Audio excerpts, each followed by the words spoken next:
সবকিছু একটা মাধ্যম হয়ে আল্লাহ তাবারক ওয়া তাআলা আমাদেরকে পাঠিয়েছেন, ঠিক কিনা বলেন? আমরা মাধ্যম মানতে চাই না। এই জন্য রাসূল পাক সাল্লাল্লাহু আলাইহি সাল্লামকে তো আল্লাহ তাবারক ওয়া তাআলা নবী হিসাবে তখনই নির্বাচিত করেছেন যখন আদম আলাইহিস সালামকে আল্লাহ সৃষ্টি করেন নাই, কিন্তু পাঠাবেন মাধ্যম করে, পাঠাবেন সিস্টেমরি, পাঠাবেন একটা উসিলা দিয়ে। সেই উসিলা মাত্র আল্লাহ রাব্বুল আলামিনের নবী আমাদের জাতির পিতা হযরত ইব্রাহিম আলাইহিস সালামের দোয়া। সুবহানাল্লাহ বলেন। ওয়া বুশরা ঈসা, এবং ঈসা আলাইহিস সালামের সুসংবাদ। সকল নবী আলাইহিস সালাম সুসংবাদ দিয়েছেন ঠিকই, কিন্তু এই পৃথিবীতে সকল নবী দেখছে হযরত ঈসা আলাইহিস সালাম সকল উম্মতের দিগকে আল্লাহর হাবিবের আগমনের বার্তা ঘরে ঘরে পৌঁছে দিয়েছে। এর জন্য রব্বুল আলামিন আমাদেরকে সব নিয়ামত দান করেছেন। আপনি মনে করেন আমাদের যদি অর্থবিত্ত না থাকে, আমরা যদি হাজার হাজার লক্ষ কোটি টাকার মালিক নাও হই, এরপরে রব্বুল আলামিন আমাদেরকে যে সম্পদগুলো দিয়ে রেখেছেন, এই সম্পদের হাজার কোটি মিলিয়ন ট্রিলিয়ন টাকার মাধ্যমে আমরা সেটা অর্জন করতে পারি বলেন? আপনি মনে করেন দুইটি চোখ, কত মানুষ অন্ধ আছে, এই পৃথিবীর কোনো কিছুই দেখতে পায় না, কোনো কিছু তাদের দেখার অধিকার নাই। শত চেষ্টা সাধনা থাকলেও ওই মানুষগুলো রব্বুল আলামিনের এই নাজ নেয়ামত সৃষ্টি, অনুপম সৃষ্টিরাজি কোনো কিছুই তিনি দেখতে পায় না। আপনি একবার চিন্তা করেছেন? আপনি চোখ বুঝে মাঝে মাঝে একটু চিন্তা করবেন, মনে করেন রব্বুল আলামিন আপনাকে আমাকে অন্ধ করে দিয়েছে, আপনার কেমন লাগবে বলেন তো? কেমন লাগবে? আপনি এখন একটু চোখ বুঝে চিন্তা করেন তো, যে আপনি মনে করেন অন্ধ, এই মসজিদে এসেছেন, অন্ধ হয়ে গেছেন, আপনি বাড়িতে কিভাবে যাবেন? বাড়িতে যাওয়ার পরে আপনি কিভাবে আপনার স্ত্রী, আপনার সন্তান, আপনার মা বাবা, আপনার পরিবার পরিজন তাদেরকে দেখবেন, মিট করবেন, তাদের সাথে নিজের কষ্টগুলো উজাড় করবেন? কিন্তু এর চেয়ে কত কঠিন বাস্তবতা। যারা কথা বলতে পারে না, আল্লাহ আপনাকে কথা বলার বাকশক্তি দিয়েছে, দৈনিক আপনি কত অযথা কথায় আপনি জীবনকে গা ভাসিয়ে দেন। এটা কোনো হিসাবই মনে করেন না, যেহেতু কষ্ট হয় না, আপনাকে কারো পারমিশন নিতে হয় না, কারো কাছে জবাবদিহিতাও করতে হয় না, তেল মোবিল পেট্রোল আপনাকে ঢুকাতে হয় না, অর্থ খরচ করতে হয় না, আপনি যা চান তাই বলতে থাকেন, ঠিক কিনা বলেন? কিন্তু একবারের জন্য আপনি চিন্তা করেছেন কত মানুষ বোবা, এই পৃথিবীতে সব কিছু বাদ দেন, রব্বুল আলামিনকে একবার আল্লাহ বলে ডাক দিবে সেই শক্তিটুকু তাদের নাই, ঠিক কিনা বলেন? তাহলে আপনার চক্ষু দিয়েছেন আল্লাহ তাবারক ওয়া তাআলা, আপনার কথা বলার বাক শক্তি দিয়েছেন। কত মানুষ সব আছে, সুন্দর চেহারার অধিকারী, সুঠাম দেহের অধিকারী, কত সুন্দর দেখতে, কিন্তু মানুষটা পাগল, আছে কিনা বলেন? মানুষটা পাগল, মেধা মস্তিষ্ক বিকৃত হয়ে গেছে। এই মানুষটার এত সৌন্দর্য, এত মেধা মস্তিষ্ক, এত কিছু তার অর্জন, কোনো কিছু তার কাজে আসে না, কারণ মেধা বিকৃত হয়ে গেছে। আপনাকে সুস্থ মেধা মস্তিষ্ক দিয়ে আল্লাহ তাবারক ওয়া তাআলা সৃষ্টি করলেন, আপনাকে হাঁটার শক্তি দিলেন, কথা বলার বাক শক্তি দিলেন, দৃষ্টি শক্তি দিলেন, মন মানসিকতা, আপনাকে মেধা মস্তিষ্ক সুস্থ রাখলেন, সুঠাম দেহের অধিকার করলেন, আপনাকে রোগ মুক্ত করলেন। রব্বুল আলামিন এত নিয়ামত দিয়ে আপনাকে আমাকে ভূষিত করেছেন, এত নিয়ামত আপনাকে আমাকে দান করেছেন। এরপর রব্বুল আলামিন কোথাও বলেন নাই আমি তোমাকে নিয়ামত দিয়ে সুশোভিত করলাম, এটা বলে নাই। আমি তোমাকে পা দিয়েছি, এটা তোমাকে নিয়ামত, এটা রব্বুল আলামিন বলেন নাই। আমি তোমাদেরকে চোখ দিয়েছি, এটা তোমাকে নিয়ামত দিলাম, এর জন্য শুকরিয়া আদায় করো, রব্বুল আলামিন এটা বলে নাই। রব্বুল আলামিন বলে নাই তোমাকে হাত দিয়েছি, এটা নিয়ামতের জন্য শুকরিয়া আদায় করো। রব্বুল আলামিন এটাও বলে নাই তোমাকে পা দিয়েছি, এর জন্য তুমি শুকরিয়া আদায় করো, এটা তিনি বলেন নাই। তোমাকে সুস্থ মেধা মস্তিষ্ক দান করেছি, সুঠাম দেহের অধিকারী করেছি, এর জন্য আমি রবের কাছে শুকরিয়া আদায় করো। তোমার কথা বলার বাকশক্তি দিয়েছি, এটা তোমাকে নিয়ামত দিলাম, এর জন্য তুমি শুকরিয়া আদায় করো। রব্বুল আলামিন এটা বলেন নাই। রব্বুল আলামিন বললেন রাসূলাম মিন আনফুসিহিম ইয়াতলু আলাইহিম আয়াতিহি ওয়া ইউযাক্কিহিম ওয়া ইউআল্লিমুহুমুল কিতাবা ওয়াল হিকমা। রব্বুল আলামিন বললেন আমি তোমাদেরকে সুশোভিত করেছি, আমি তোমাদেরকে নিয়ামত দিয়ে, আমি তোমাদেরকে কৃতজ্ঞতা করেছি, আমি তোমাদেরকে নিয়ামত দান করেছি। লাকাদ মান্নাল্লাহু আলাল মুমিনিন, আমি মুমিনদের জন্য বিশেষ নিয়ামত দান করেছি, বলুন সুবহানাল্লাহ। বিশেষ নিয়ামত কি? আল্লাহ বলেন লাকাদ মান্নাল্লাহু আলাল মুমিনিন, সকল মুমিন মুসলমানদের জন্য আমি নিয়ামত দান করেছি। সেটা কি? হুয়াল্লাযী বাআসা বিল উম্মিয়িনা রাসূলাম মিনহুম ইয়াতলু আলাইহিম আয়াতিহি, আমি তোমাদের মধ্যে একজন নবী প্রেরণ করেছি এবং এই নবীর 4টি দায়িত্ব দিয়েছি। মিন আনফুসিহিম ইয়াতলু আলাইহিম আয়াতিহি, তোমাদের মধ্য থেকে একজন নবী প্রেরণ করে আমি তোমাদেরকে বড় নিয়ামত দান করলাম। বলুন সুবহানাল্লাহ। বড় নিয়ামত দান করলাম। নবী আমাদের জন্য রহমত, নবী আমাদের জন্য নিয়ামত, নবী আমাদের জন্য পথ প্রদর্শক, নবী আমাদের জন্য হেদায়েতের আলোকবর্তিকা, নবী আমাদের জন্য শাফাআতের কান্ডারি, নবী আমাদের জন্য জান্নাতের চাবিকাঠি, নবী আমাদের জন্য সঠিক পথ প্রদর্শক। কেননা জানেন, কিয়ামতের ময়দানে আপনি যত আমল করেন না কেন, যত নেক আমল করেন না কেন, নিজের জীবনকে যত সুসজ্জিত করেন না কেন, আল্লাহর হাবিব যদি আপনাকে সার্টিফাই না করে, আপনি কিয়ামতের ময়দানেও জান্নাতে প্রবেশ করতে পারবেন না। কেন? আপনাকে সর্বপ্রথম নবীকে স্বীকার করতে হবে, এ আমার উম্মত। সুবহানাল্লাহ বলেন। আপনি যত বড় বুজুর্গ হন না কেন, যত বড় হাজী সাহেব হন না কেন, মুফতি সাহেব হন না কেন, বক্তা সাহেব, আলেম সাহেব হন না কেন, রসুল যদি আপনাকে সার্টিফাই না দেয়, রসুল যদি স্বীকার না করে, রসুল যদি না বলেন, রসুল যদি আপনাকে স্বীকারোক্তি না দেন, সার্টিফিকেট না দেন, তাহলে আপনি কখনোই জান্নাতে প্রবেশ করতে পারবেন না, কখনোই সম্ভব না। এর জন্য আল্লাহর হাবিব সাল্লাল্লাহু আলাইহি ওয়াসাল্লাম এই বিশ্ববাসীর জন্য বড় নিয়ামত কি বলেন? বড় নিয়ামত। নিয়ামত পেয়ে কি করব? কথা বলে না, মুখ বুজে থাকবো? কথা বলেন। আল্লাহ আমাকে নিয়ামত দিয়েছে, আপনি কি করবেন? শুকরিয়া আদায় করবেন, ঠিক কিনা? শুকরিয়ার পদ্ধতি কি? এটা আল্লাহ তাবারক ওয়া তাআলা আমাদেরকে শিক্ষা দিয়েছেন, ঠিক কিনা বলেন? আল্লাহ আমাদেরকে নির্দেশনা দিয়েছেন। আল্লাহ বলছেন, আমি তোমাদেরকে যে নিয়ামত দান করেছি, এই যে নিয়ামত আল্লাহ তাবারক ওয়া তাআলার পবিত্র কোরআন এবং রহমা অবিরহমা ফাবিযালিকা ফালিয়াফরাহু, আমি আল্লাহ তাবারক ওয়া তাআলা তোমাদেরকে পবিত্র কোরআন কারীম দান করলাম আর রহমত দান করলাম। এই ফাবিযালিকা ফালিয়াফরাহু, এই দুইটা পেয়ে তুমি আনন্দে উল্লসিত হও, শুকরিয়া আদায় করো। সুবহানাল্লাহ বলেন। পবিত্র কোরআন কারীম আমি দান করলাম, এটা তোমাদের সংবিধান। কি বলেন? এটা তোমাদের সংবিধান। এই সংবিধান আমি কার মাধ্যমে দান করেছি জানো? রসুল আরবির মাধ্যমে। সুবহানাল্লাহ বলেন। সংবিধান প্রণেতাকে আল্লাহ দান করেছেন, কিন্তু আমাদেরকে সংবিধান বুঝিয়ে দিয়েছেন, আমাদেরকে শিক্ষা দিয়েছেন রসুল আরবি। সুবহানাল্লাহ বলেন। এর জন্য আল্লাহ বললেন, এই দুইটা পবিত্র কোরআন কারীম আর আল্লাহর হাবিব তোমাদের জন্য রহমত। ফাবিযালিকা ফালিয়াফরাহু হুয়া খায়রুম মিম্মা ইয়াজমাউন।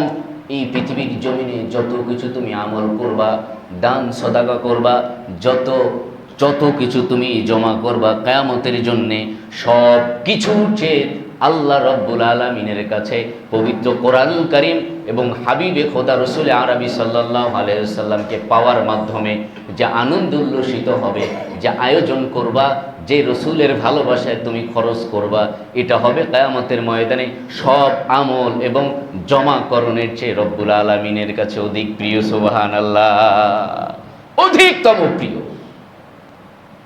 এখন আপনি বলবেন, আল্লাহর হাবিবের আগমনের কারণে আপনি কিভাবে খুশি প্রকাশ করবেন? কথা আছে কিনা বলেন? আপনি কিভাবে খুশি প্রকাশ করবেন? এই খুশির তো ধরন থাকা চাই, ঠিক কিনা বলেন? খুশির তো ধরন থাকা চাই। আপনি আল্লাহর হাবিব সাল্লাল্লাহু আলাইহি ওয়াসাল্লাম এই পৃথিবীতে আগমন করেছেন, আল্লাহ তাবারক ওয়া তাআলা তাকে কিভাবে সম্মানিত করলেন? আল্লাহ বললেন, ওয়ারাফা'না লাকা যিকরা। সুবহানাল্লাহ কোন? ওয়ারাফা'না, আল্লাহ বলছেন, এখানে জমা ব্যবহার করেছেন। আমি সর্বোচ্চ মাকাম পর্যন্ত আপনার জিকিরকে বুলন্দ করেছি। বলুন আল্লাহু আকবার। কেমন বুলন্দ করেছি আপনি জানেন? জিবরাইল আলাইহিস সালাতু ওয়াস সালাম আসলেন, আয়াতে কারিমা নাযিল হওয়ার পরে আল্লাহর হাবিবের কাছে প্রশ্ন করলেন, ইয়া রাসূলুল্লাহ, ইয়া হাবিবাল্লাহ, আপনি আমাকে একটু বলেন, আপনি আমাদেরকে একটু জানান দেন, আপনার শান মান ইজ্জত আল্লাহ তাবারক ওয়া তাআলা কতটুকু সম্মানিত করেছেন, কতটুকু বুলন্দ করেছেন, উচ্চ মাকামে পৌঁছিয়েছেন। আল্লাহর হাবিব বললেন, আল্লাহু আলাম, ও জিবরাইল আমি এটা বলতে পারবো না, আল্লাহ তাবারক ওয়া তাআলাই ভালো জানেন, আল্লাহ তাবারক ওয়া তাআলা এটা বলতে পারবেন।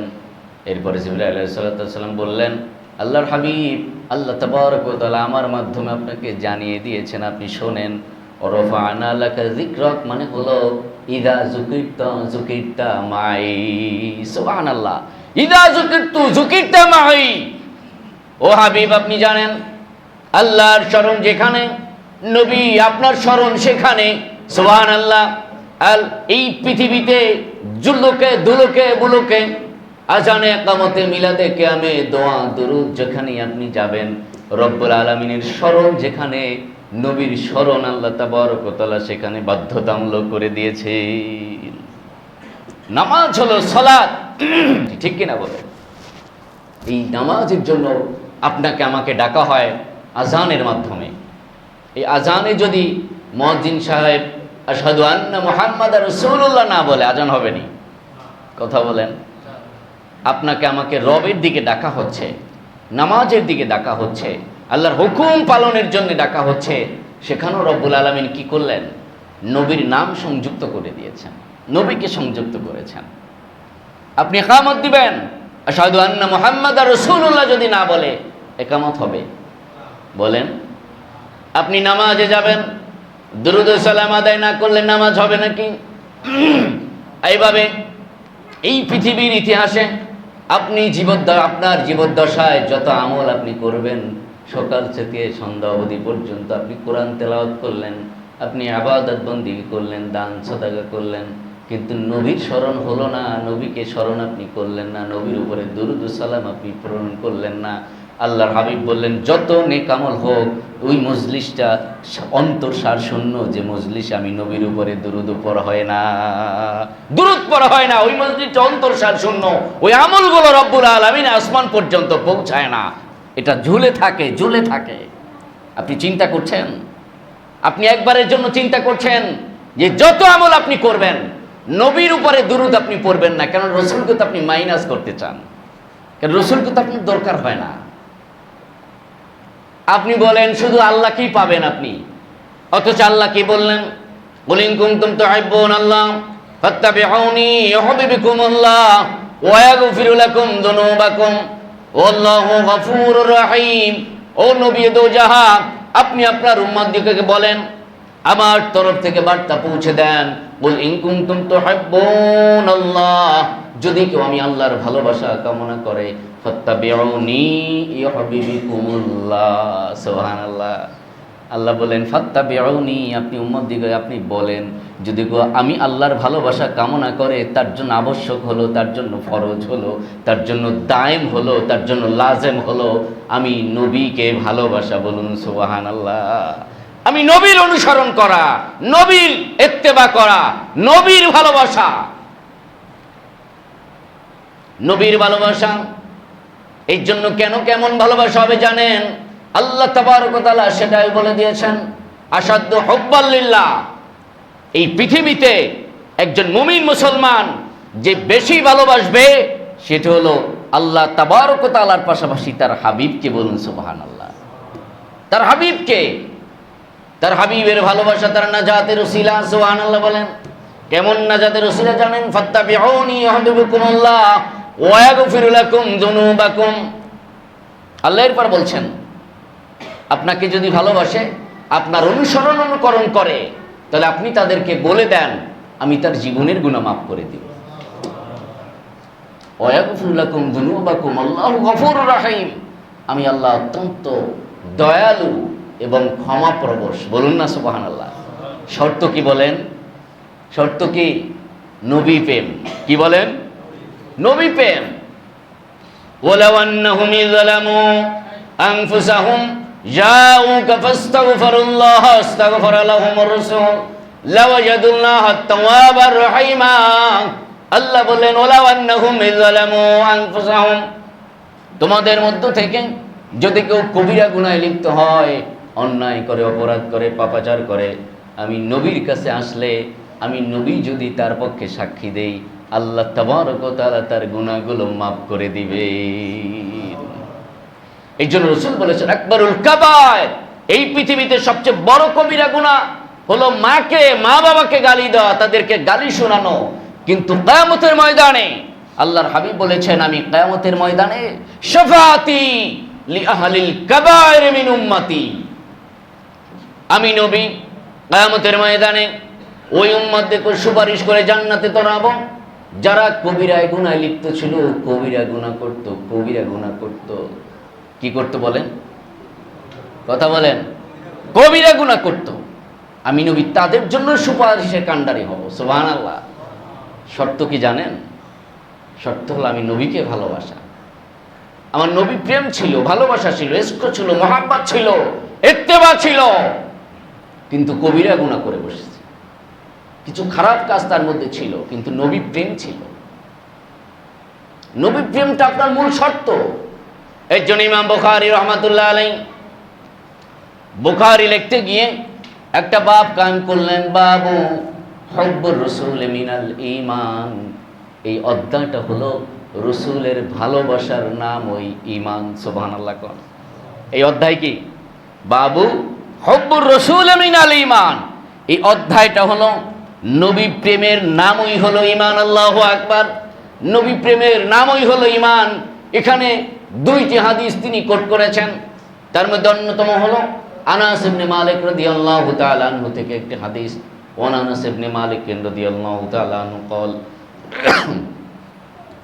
قال النبي صلى الله عليه وسلم لا يؤمن احدكم حتى اكون احب اليه من والده وولده والناس اجمعين। সুবহানাল্লাহ। তিনি বলছেন, রাসূল বলছেন, লা ইউমিনু আহাদুকুম, আমাদের অনুধাবন করার মতো মানসিকতা আমরা নষ্ট করে ফেলেছি। আমরা শুধু শুনি কিন্তু অনুধাবন করতে পারি না, ঠিক কিনা?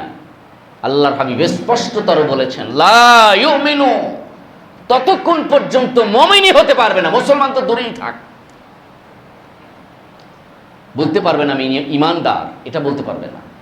লা ইউমিনু আহাদুকুম, তোমাদের মধ্য থেকে ততক্ষণ পর্যন্ত সে প্রকৃত মুমিন দাবি করতে পারবে না, হাত্তা আকুনা আহাব্বু ইলাইহি, ততক্ষণ না তার কাছে প্রিয় হবে, আহাব্বু ইলাইহি মিন ওয়ালিদিহি ওয়ালাদিহি ওয়ান নাসি আজমাইন, তার পিতামাতা, তার সন্তান সন্ততি, এই পৃথিবীতে যা কিছু আছে সব কিছুর চেয়ে আমি নবীকে যতক্ষণ পর্যন্ত বেশি ভালোবাসতে না পারবে, অতক্ষণ পর্যন্ত সে প্রকৃত মুমিনই হতে পারবে না, মুমিনই না সে। আপনি চিন্তা করছেন, জলিল কদর সাহাবী, জান্নাতের সার্টিফিকেটধারী সাহাবী, অর্ধ পৃথিবী শাসন করেছেন সাহাবী, খলিফাতুল মুসলিমিন ওমরে ফারুক রাদিয়াল্লাহু তাআলা আনহু। এই হাদিস মোবারক যখন বর্ণনা হলো, তিনি উপস্থিত ছিলেন। তিনি চিৎকার দিয়ে জমিনে বেহুশ হয়ে পড়ে গেলেন, বেহুশ হয়ে জমিনে পড়ে গেছে। আল্লাহ নবী কি বললেন? যে তার সন্তান, তার পিতামাতা, জীবনের সব কিছুর চেয়ে নবীকে ভালোবাসতে না পারলে সে মুমিনই হতে পারবে না। জান্নাতের সার্টিফিকেট প্রাপ্ত সাহাবী চিৎকার দিয়ে জমিনে বেহুশ হয়ে পড়ে গেছেন। হুশ ফিরে আসছে, ওমর তোমার কি হয়েছে? বললেন, রাসূল আমি তো মুমিন হতে পারি না। সুবহানাল্লাহ বলবেন না? দুনিয়ায় বসে জান্নাতের সার্টিফিকেট যাকে আল্লাহর হাবিব দিয়েছেন, এমন এক ব্যক্তি রাসূলের কাছে শিকায়াত করছে, রাসূলকে বলছেন, রাসূল আমি তো মুসলমান হতে পারি নাই, মুমিন হতে পারি নাই। বললেন, ওমর কেন? বললেন, ইয়া রাসূলুল্লাহ মাত্র আপনি বললেন লা ইউমিনু আহাদুকুম হাত্তা আকুনা আহাব্বু ইলাইহি মিন ওয়ালিদিহি ওয়ালাদিহি ওয়ান নাসি আজমাইন, তার পিতামাতা, সন্তান সন্ততি, পৃথিবীর সব কিছুর চেয়ে যতক্ষণ না নবীকে ভালোবাসা না যাবে, ততক্ষণ আমি আল্লাহর হাবিব সার্টিফিকেট দিলাম সে মুমিন হতে পারবে না। রাসূল আমি সব কিছুর চেয়ে আপনাকে বেশি ভালোবাসি, আমার মনে হয় আমার জীবনের চেয়ে আপনাকে বেশি ভালোবাসতে পারি নাই। এটা সন্দেহ, তার কাছে সন্দেহ হয়েছে, হয়তো আমার জীবনের চেয়ে নবীকে বেশি ভালোবাসতে পারি নাই। এই কথা বলে ওমর ফারুক রাদিয়াল্লাহু তাআলা আবার চিৎকার দিয়ে জমিনে পড়ে গেলেন। এবার আল্লাহ রাসূল সাল্লাল্লাহু আলাইহি সাল্লাম তার চেহারা মুবারকে হাত বুলিয়ে দিলেন, স্পর্শ করলেন। ওমর রাদিয়াল্লাহু তাআলা আনহুর হুঁশ ফিরে আসলো। এবার আল্লাহর হাবিব তাকে দাঁড় করালেন, দাঁড় করে বুকের মধ্যে জড়িয়ে ধরলেন। আল্লাহর হাবিব যখন জড়িয়ে ধরলো, ওমর রাদিয়াল্লাহু তাআলা আনহু সজোরে একটা চিৎকার দিয়ে বললেন, আল্লাহ আল্লাহ বিয়াদি নাফসি, ও আল্লাহর হাবিব, ওই সত্তার কসম করে বলি, যার হাতে আমার জীবন, যার কুদরতি হাতে জীবন, আমি এই মুহূর্তে আমি আমার জীবনের চেয়েও আপনাকে বেশি ভালোবেসে ফেলেছি। সুবহানাল্লাহ। আর আপনি নবীকে মাইনাসই করতে চান।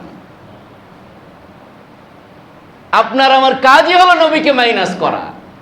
আরে নবী প্রেম নিয়ে আলোচনা করলে কিছু মানুষ তো ট্যাগ লাগায়, বলে ওরা বেদাতি, কথা বলে না, বলে কিনা বলেন, ঘন্টার পর ঘন্টার আলোচনা শুনবেন, কিন্তু নবীর শানে, নবীর মিলাদ নিয়ে, নবীর সিরাত নিয়ে, নবীর সম্মান নিয়ে একটা কথা বের হয় না।